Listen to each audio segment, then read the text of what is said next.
Holly here, photographer from Wisconsin and educator for photographers at Booty Shorts. And I get this question a lot. How do I make time for my family while running a photography business? So I wanted to share with you guys my number one tip. Oh, let's see, maybe it's 2 tips.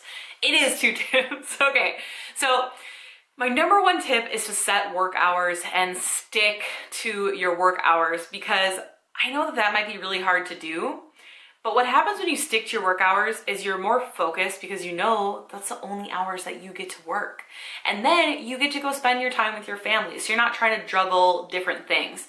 The second thing that I want you to do is every single morning, I want you to write down what your goals are in your business, what your goals are for yourself personally, and what your goals are for you to do with your family. So every single morning, no joke, even on weekends, I go and I write this down in I have like a binder that I keep all my business and personal development stuff in. And every single morning I'll write down, okay, today I want to eat healthy, like that's my number one goal, or whatever that is. Or today I want to go to the gym, or whatever that looks like.